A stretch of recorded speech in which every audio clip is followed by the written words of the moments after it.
Hi, welcome to my channel. My name is Melanie, and today I'm going to show you everything that I use to bullet journal.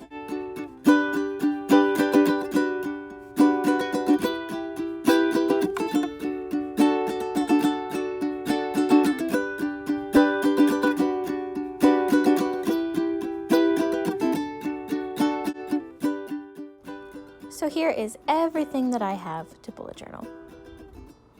I'm gonna start with the pens. I like to have really fine tipped pens. If you can find something that's like 0.5 or lower, you're gonna be good. 0.5 millimeters or lower. Mine are 0.3 millimeters, just these are the finest tip that I could find in multicolors.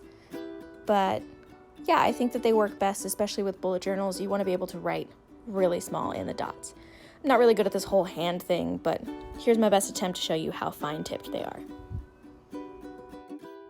The next crucial piece of equipment that you want for bullet journaling is going to be a ruler. I actually have 3 different rulers that I use alternating, but I think the most important ruler that I have is the clear one.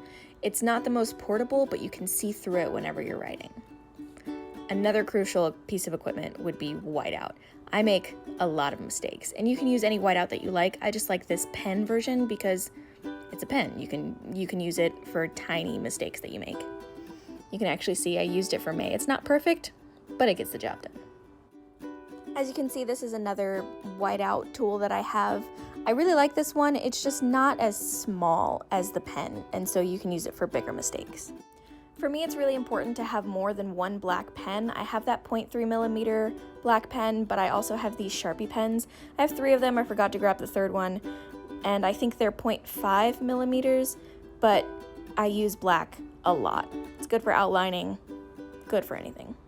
The next thing I'll show you are my highlighters, which I have way too many to fit in my tiny hands. These are by UB brand. I don't use highlighters as often as most people, but I like having them as an option because they're bright and colorful and will add a pop of color to any page.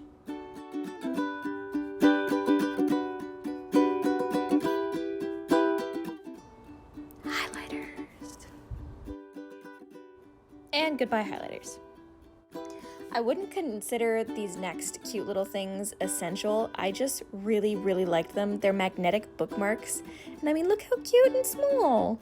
They'll just hold your page, and I have all of these different kinds that I have yet to even use. This is probably one of my favorite purchases that I've made in a while, just because I have, as you can see, a lot of bullet journaling things. I needed a space to store them, and this is small, portable. I can fit all of that junk in there, and when you open it up, it lies flat. I really wouldn't consider this next item essential. I just love it. This tiny backpack is made by the same brand as the other little bag, and I use it to hold my washi tape. I'm not really good at using the washi tape, but I like having all of these options and the neutral black just in case I want to add pops of color to my pages. And you can just zip it closed. So I've actually had this pack of Sharpies for the longest time. They're brush pens, so you can get a fine tip or a bold stroke, and I think that this is, I keep saying they're all my favorite, but this is one of my most essential tools. I'm not very good at calligraphy, but I think with the Sharpies, I can at least fake it. I'm not an expert bullet journaler, but I do it for fun. I do it because it helps me keep organized. It helps me think that I have my life together, even though I probably don't. And the best part about it is you don't have to have a planner that has a whole bunch of blank pages. You get to control what pages you put in. If you have a really busy week, you can put in a week spread. If you have a lot slower week, you don't have to put in a week spread because it's just blank wasted pages. You have a lot of control with a bullet journal. This is one of the first bullet journals that I got.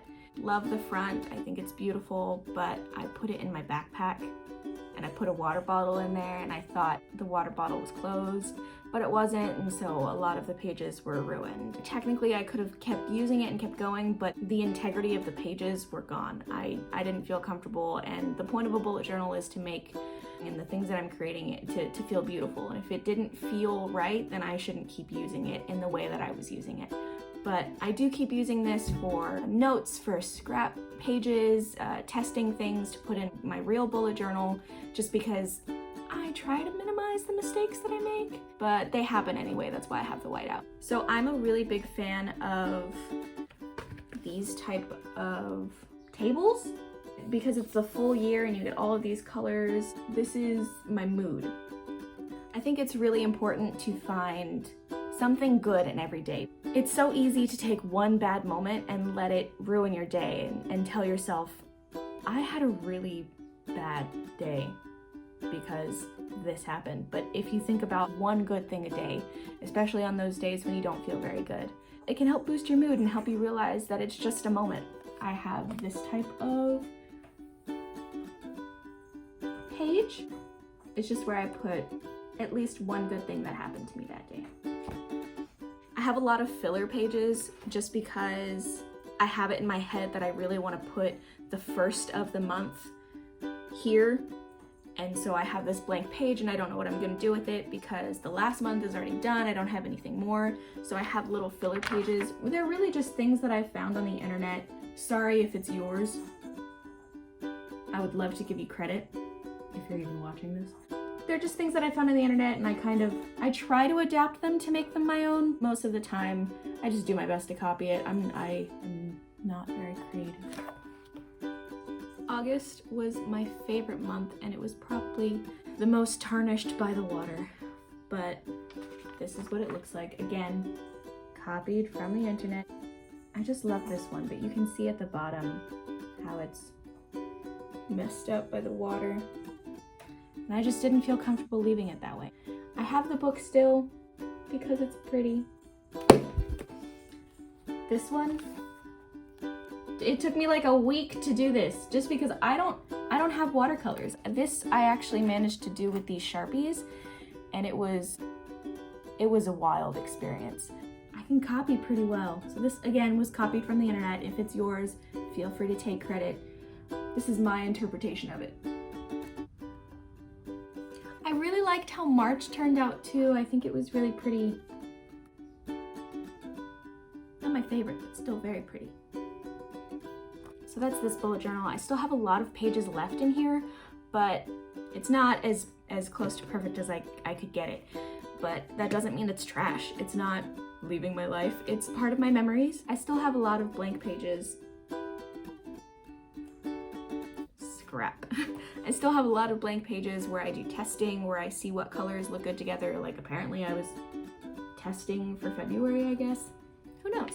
This bullet journal, I got a little bit after.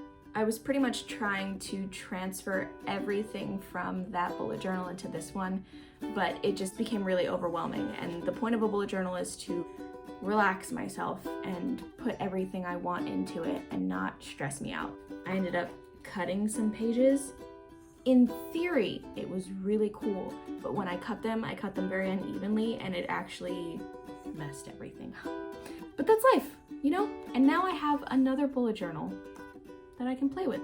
Plan on using it for recipes, testing things out, seeing how they turn out, maybe even make videos on them. I will be making videos on them. I just wanted to show you some of the pages that I really enjoyed in here too. I really like having cover pages just to introduce the month. And then I was really proud. Again, you can probably find copies of these on the internet because that's where I found them. Take credit if it's yours. I really like having monthly mood trackers. I think they're fun. I like to have different ones for each month to follow the theme of the month. I think it's cute. So this one is from January, even though it says February here, this is from January. This is something that I found on the internet, but I modified it to fit what I wanted. I changed the colors. No one has one mood a day. I don't think that's realistic. So I wanted the colors to reflect that I felt multiple things that day. I feel like I'm reading a children's book. This is my incomplete February mood tracker because I didn't keep up with it. Never too late to start. So that's why I'm working on my new one. That's all the stuff that I have to bullet journal. That's everything I've been bullet journaling. And there might be repeats going forward because there are things that I really like and there's probably gonna be some new stuff, probably some stuff you'll have already seen on the internet somewhere. But yeah, thank you for watching.